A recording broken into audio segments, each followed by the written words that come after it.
this attitude towards men, this just break up with them. Just break up with them. They don't really have emotions. They don't really get hurt. I mean, they're only after one thing anyway. And we have to be happy. It's all about our fulfillment. It's almost a game, right? Makes me sick even saying it. But that's where we are, and you guys know it. But here's the thing.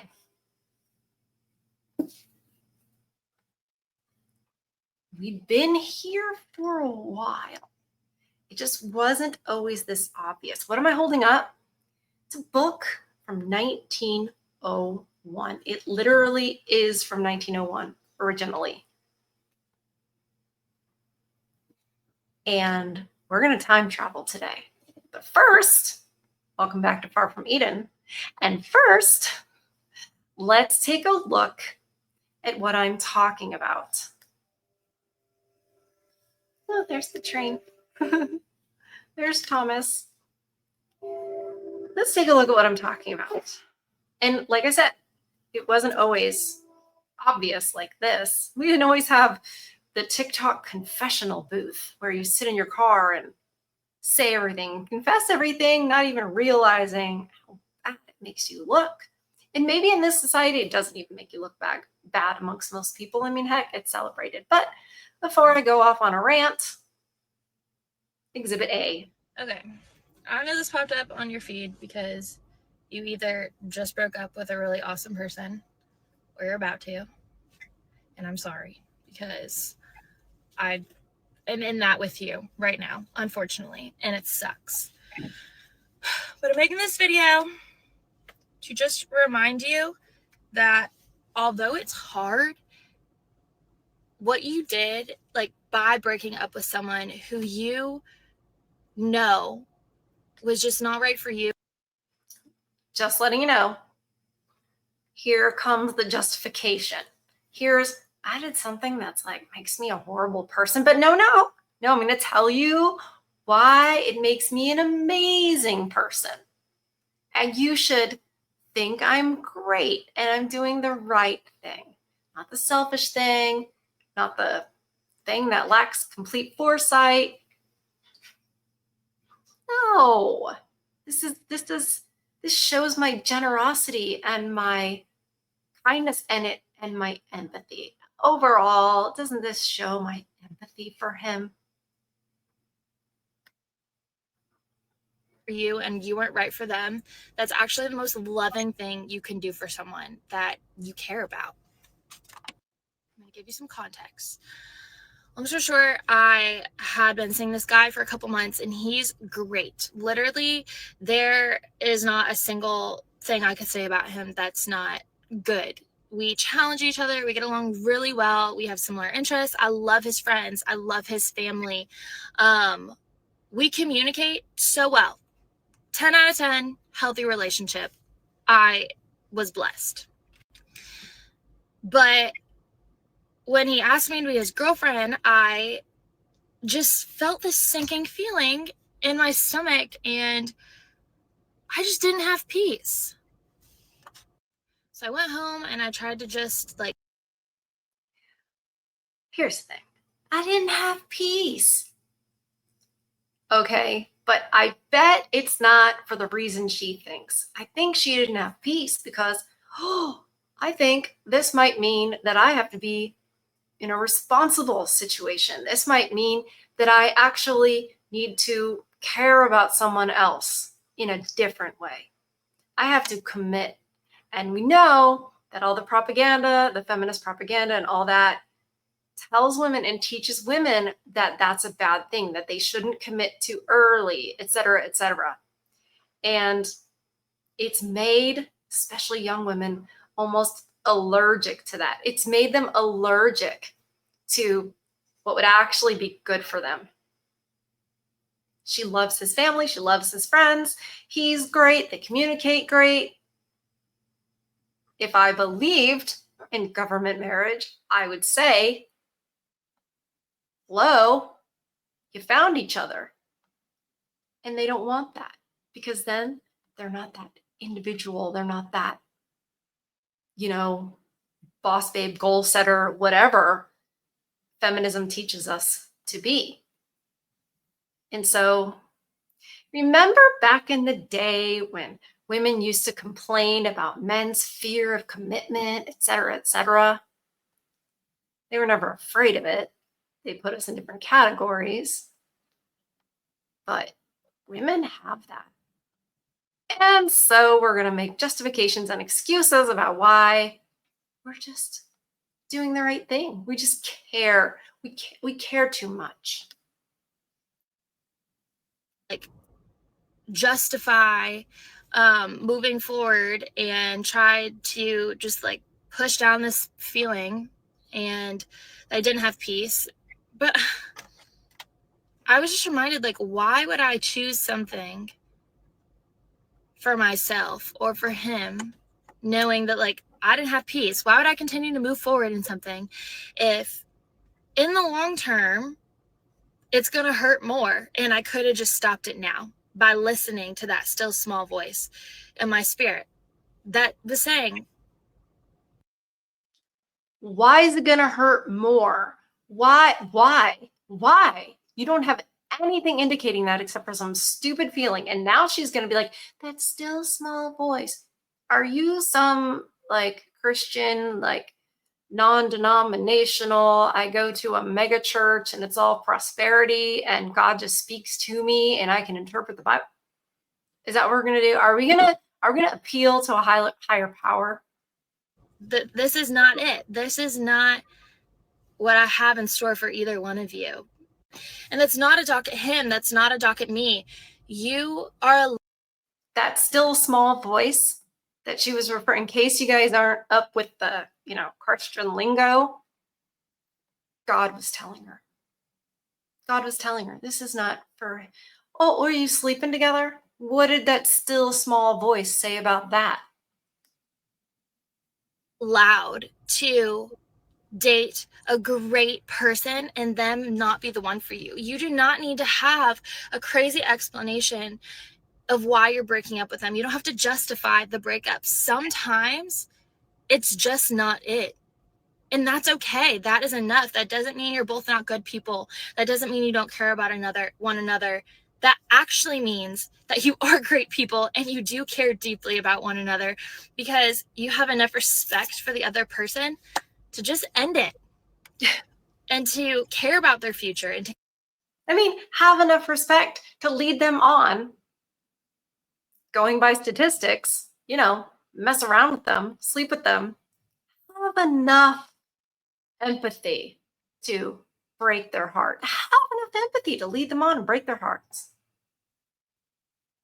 Let them know she's doing him a favor. Makes me mad.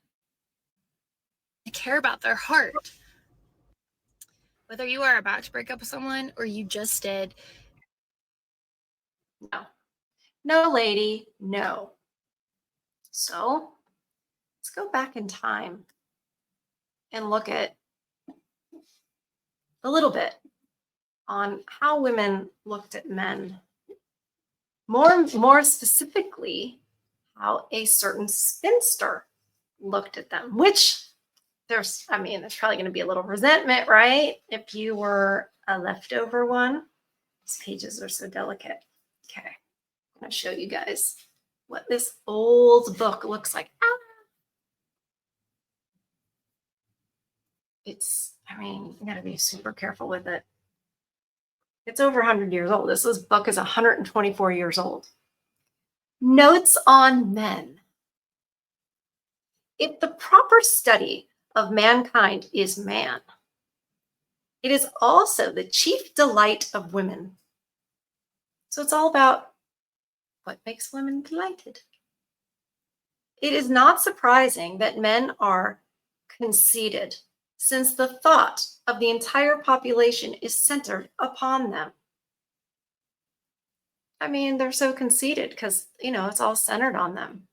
This is before 1914, when America got involved in a certain conflict in Europe, and like 1 million people in the world, 1 million men, didn't 1 million men perish? So many men perished. But this is, 13 years before that. The attitude that sent them all off to WW1 and not return. Here's the attitude. Women are wont to consider men in general as a simple creation, so degrading. It is not until the individual comes into the field of the feminine telescope and his peculiarities are thrown into high relief that he is seen and judged at his true value. So it is not until a woman decides he's valuable that he's valuable. 1901. How many of you have ever said, oh, well, third wave really got bad and fourth wave is, original first wave feminism was a good thing? How many of you have said that before? By the way, 19 years before the 19th, this was. When women had no power and couldn't do anything, she wrote this book and got it published and said all these things that seem to contradict what we're told. When a girl once turns her attention from the species to the individual, so from men to a man, her parlor becomes a sort of a psychological laboratory in which she conducts various experiments. So basically getting to know men, let's play around a little bit. Let's just play with them. Like rats in a lab. That's the parlor. And you guys would be the rats.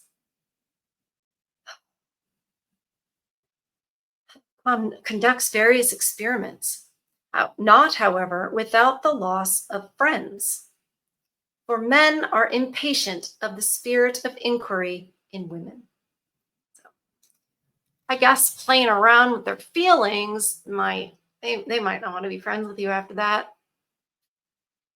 How shall a girl acquire her knowledge of the phenomena of affection if men are not willing to be questioned upon the subject? So she's got to learn, what makes him want to be affectionate with her. Almost like, how can I have more ammunition, more knowledge to see what bait I should use? And how dare you not let me inquire about it? How dare you get offended? They're looking at you guys as objects, subjects of study, play, experimentation. Men have never looked at women like that. Find me something where men talk about women in this way. You can't. What is more natural than to seek wisdom from the man a girl has just released from her. She's released him and refused to marry him. So I will repeat that I messed up. What is more natural than to seek wisdom from the man a girl has just refused to marry? So she broke up with him. Now she wants to interview him. I mean, it just makes the most sense, according to Myrtle here. Why should she not ask if he has ever loved before? Did you ever love before me? How long he has loved her? How long have you been in love with me? You break his heart. You refuse to marry him. And then you go, but tell me about how much you love me. If he were not surprised when he found it out that he loved her and how he feels in her presence. Okay. Well, let's go back to present day here and I don't know, just see how the attitude toward you guys is the same, the disposability. Just plaything. I don't know, I'm kind of done with you and all right. Okay, you might want to do some stretching because these mental gymnastics, the callousness and the selfishness and the lack of awareness of those two things, you guys, I know, are going to look at this one and be like, I don't understand. I'm going to try to help you understand. I'm not going to justify it, but I'm going to explain as we go. So buckle up. In that sense, it doesn't feel real. This has been one of the hardest decisions, and it's definitely going to be one of the hardest videos I ever make. I'm scared. I'm heartbroken, confused. But I know it's time. I know it's past time. And I just hope someday he's able to see that this really was in both of our best interests. I've always known this day would come. I just never really knew when I would actually have the courage to do it. And today is. I've always known this day would come. Always. That means, and she's not here to answer for it, but that means that from the beginning, you looked at him almost like a starter boyfriend, like a starter house or your first car. You're like, I'm not going to end up with him. As you get to when she explains how their relationship started, you guys tell me in the comments if you think that's the way he was thinking. Because now that I understand the way men love, I don't think he was thinking of her like that at all. I think he imagined his children with her. She's vile. Is that day. We met in college. We were dorm room neighbors. And at that time, it felt like right person, right time. Like everything was perfect. We had routine. It was comfortable. It was convenient. It made sense. I was so in love. Really thought, this is it. I'm never going to have to date again. Like I found my person, found my soulmate. I'm sorry. You said you always knew this day would come. I think looking back, she was like, yeah, he was never going to be the one because I was too young. She didn't know that in college. I believe what she's saying, that she was so in love, or she felt like she was, etc. And she probably at that time did think, this is going to be the guy. This is going to be it. This is my family. But now where she is and having graduated from college, and all the feminist propaganda, now she can think both. She can say, yeah, I thought that then. But then now say, I always knew. What she means is now she understands that he was never going to be the one, because our brains are filled with, you have to date you have to date so many guys to figure out who you want. And you have to find out who you are first and establish yourself with your career and everything before you can even think about a family or a man. That's the feminism, taking her on the journey from, oh, I was so in love and I thought, this is it and he's the one. How did she get from there to here? All the brainwashing of how we're supposed to act and what we're supposed to do.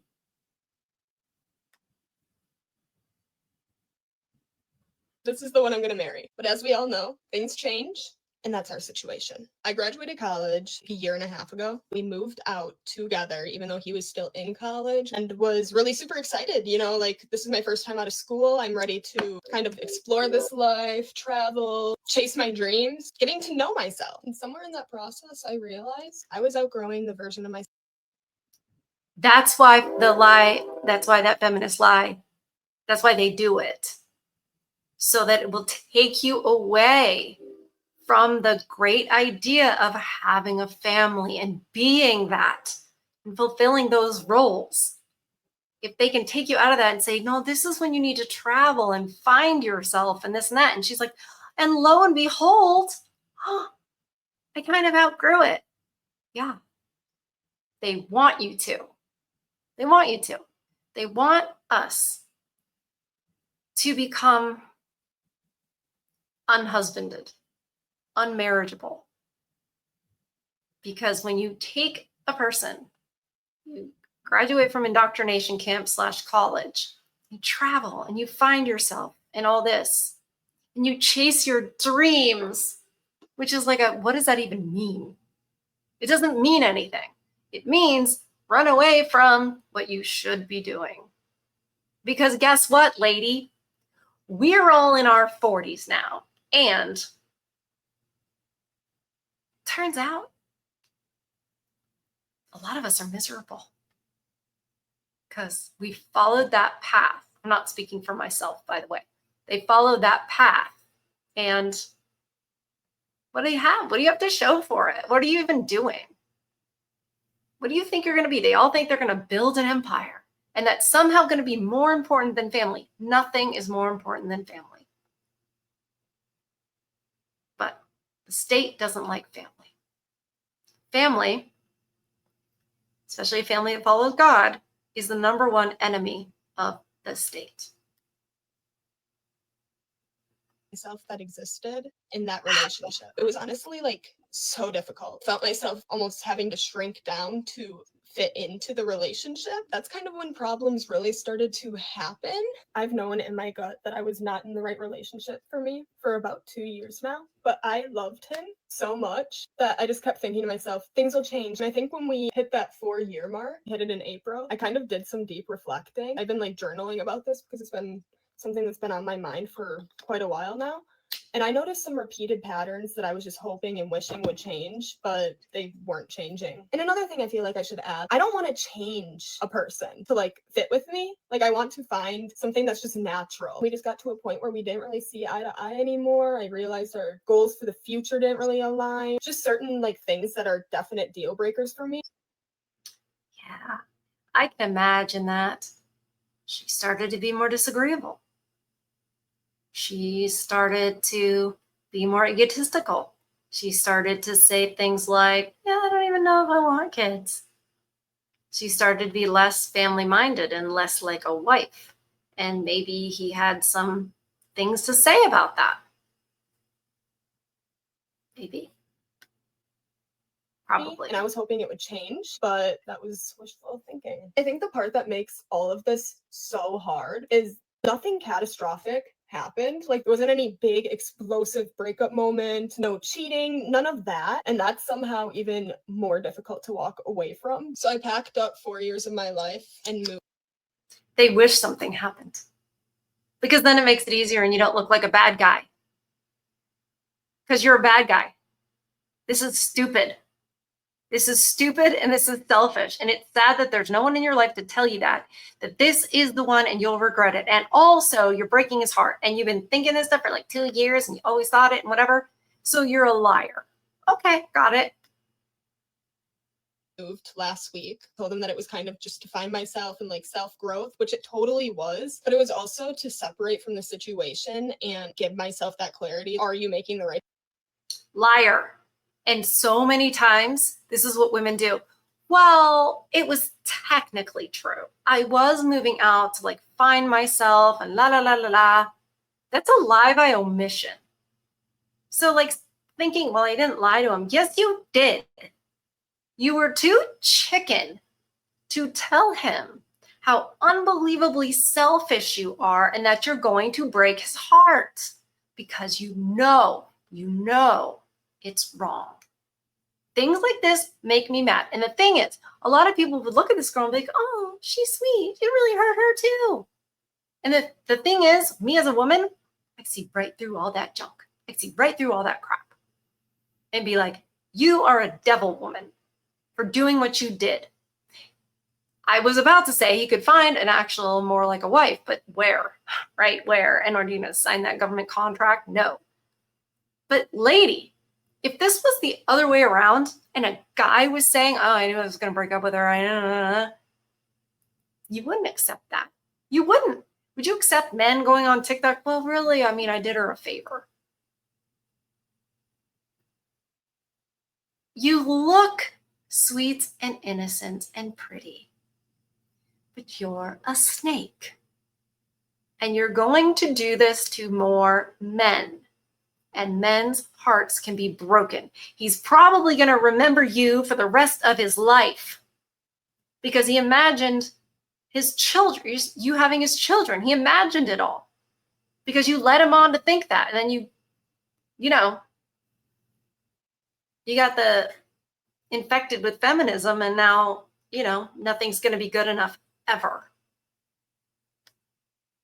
Right decision. Almost immediately, I felt some sort of like peace. That distance gave me clarity that I needed. And I just had to sit down and admit to myself, this is not the love that I want to keep choosing. But moving away has been so hard. So we do like our nightly FaceTime calls. I almost felt like I had to like act like everything was all fine and dandy, even though it wasn't. And I've been holding it in. Feeling like I'm living a lie like that, honestly, broke me. As much as this breakup is going to hurt, I feel like I'm going to feel relieved. I don't have this weight on my chest anymore. It feels like my life's on pause until I get the thing done. Dragging it out is just hurting myself and him more. This is not fair to either of us. I need to do the hard thing that needs to be done.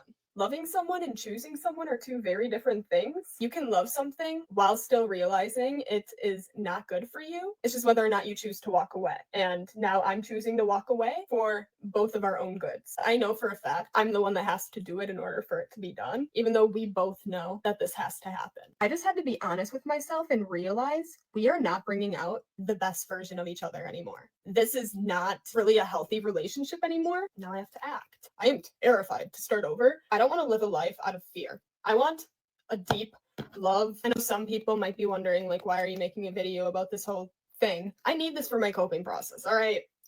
My boyfriend was... Yeah, she wants the comments to come in to reassure her that she's doing the right thing. That's all it is. That's all it is. She's looking for justification because, once again, she knows it's wrong. Making all these, like, mental gymnastics, I got dizzy from it.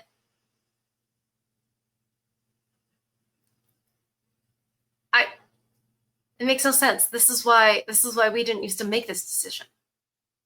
We were not in charge of this. I think I spoke about this on my video yesterday.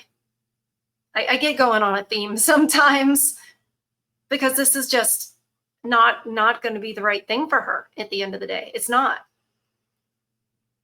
And it is based on selfishness and feelings. And she's not getting to the bottom of it. She's saying, oh, well, I know this and I know that, and our relationship is just not, working well and this, that. But like, why? What is your accountability in this? What do you owe to the relationship? What do you owe to him? Have you actually tried to fix it? Or are you just, meh, I've outgrown him? You might as well just say it. We know that's what you're thinking, but it would make it sound bad. And they're always their own PR managers. And that's what this is. This is PR. She'll get the feedback. Oh no, girl, I was in the same position. You're doing the right thing. You're so brave. And then she could be like, no, it's the right thing. Other people say that. This is the hive mind I'll refer to. But we don't have a hive mind unless it benefits us. We don't have anything, mind or decisions, unless it benefits us. And I'm just saying that based on observation. We shouldn't be allowed to. There used to be constraints on us. In all of human history, there were constraints so that we couldn't just act out and make these horrible choices. Those are gone because, down with the patriarchy. Down with the patriarchy, down with Western society. Very private, and he kind of wanted me also to be private, which just isn't me. I'm very extroverted. I love talking and having fun, and I'm done pretending to be someone that I'm not. And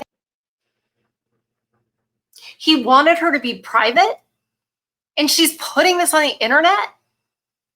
Her friends and his family, his friends, her friends, all of them, they know. And they got to hear her say, I wanted to do this for 2 years. I've always thought we were going to break up.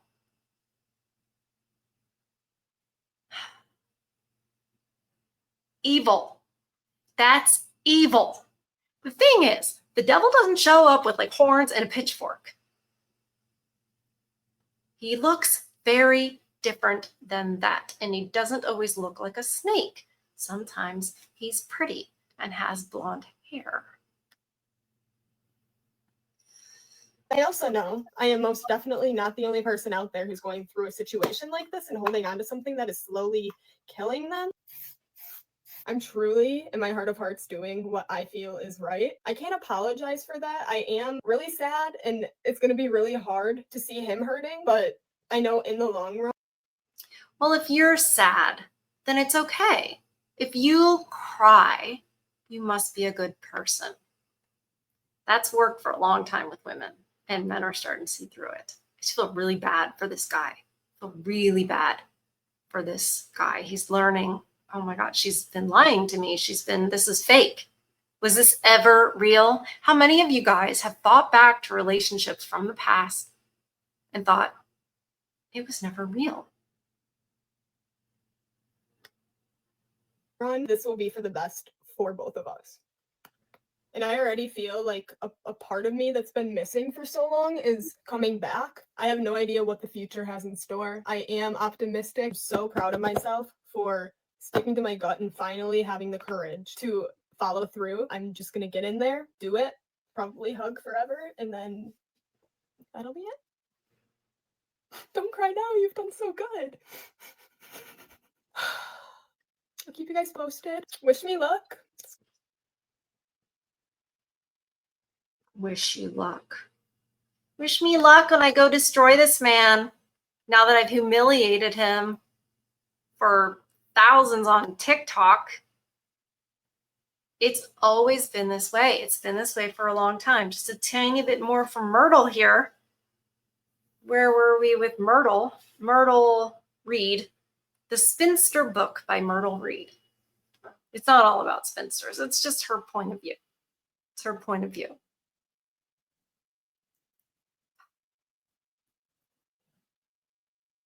Okay.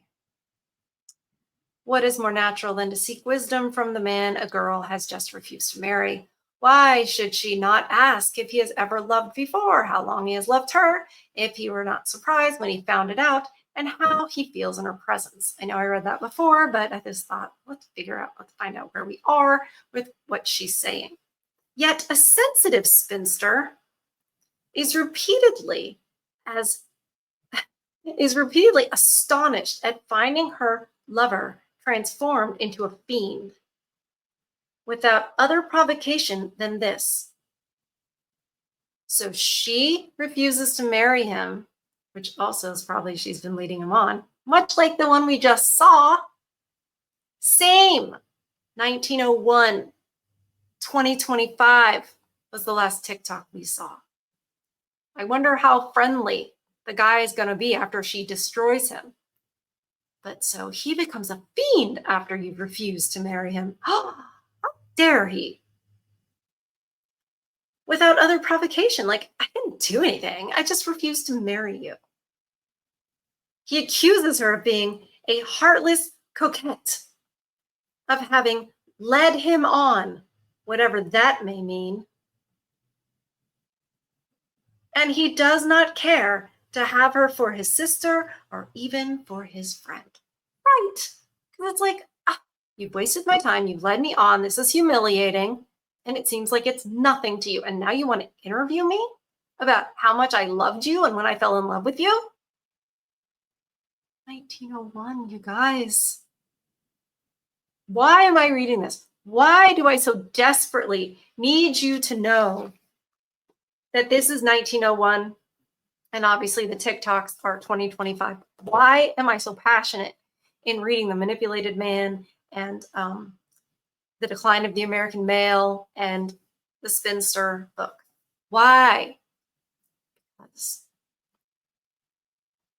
I don't know how else to convince people that we have a nature that is unchanging, and that the first clue that that was true was in the Garden of Eden.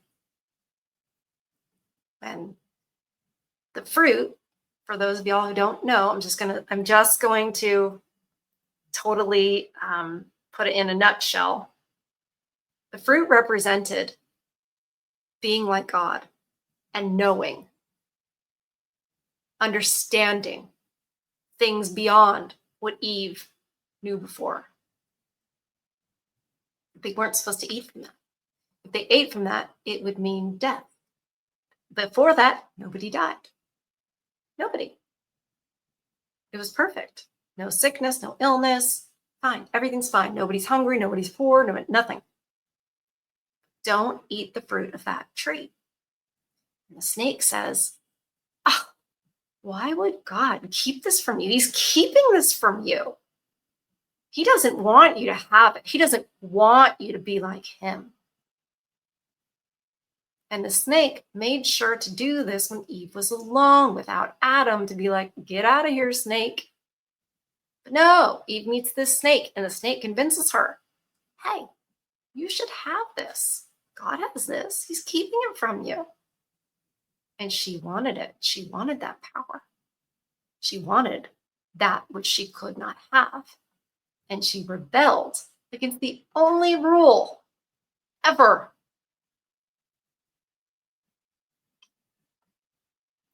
And that's nature. That's her nature. And it's a true thing. Men and women are not the same. Men have a nature. There can be good things that come of it. There are things that, you guys know, you have to keep. You can't just go and get angry and punch somebody. You have to keep your nature in check. And the good book helps us do that. But we have a nature too, and it's different than men. We're not just two different human beings with different plumbing. That's why I bring up 1901, 1958, 1973, I think were the dates of the other books, to show you guys we've always been like this. And the reason why you need to know that is because you need to know what you're dealing with. You need to know what you're dealing with. And you need to know that that nature is completely unchecked. It's completely, all the bad things about it are just fed and encouraged. And that's dangerous for you guys. That lands you in family court, that takes your finances, that ends you up with cases, false accusations, and broken hearts at the end of the day, being used. You have to know what you're dealing with. It isn't like, well, just tell me what the red flags are. We are the red flags. You can't, we have a nature. And I'm not saying I hate women. I don't at all. I know that a lot of the things that are in our nature were meant for good and have been taken and twisted and used for evil. And that last woman we saw, what she's doing is evil. Completely selfish and evil. And there are so many more just like her. And there have been so many more all through history. Women need to be taught to honor and respect men. And they are being taught the complete opposite of that now from the time they are young. And I have to say, what was Myrtle taught from the time she was young? Now, there weren't as many back then, but they were there. And they were starting to be encouraged, and they were starting to be riled up.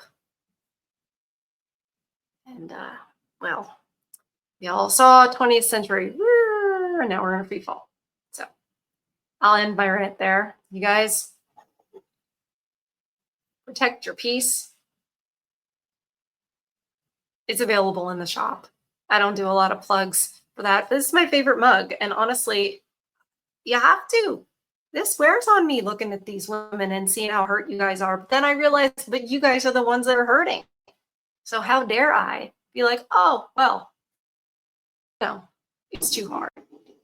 No, I don't have the right to do that. I don't have the right to do it. I have the duty to call this out. So I love you guys. Please like this video. That helps send it out. We all know YouTube would rather this not get out. They don't like truth. Truth is the strongest weapon we have. It always has been. So, on that note, I will remind you to protect your peace. Feed your souls. I love you guys, and I'll see you on the next one. Bye.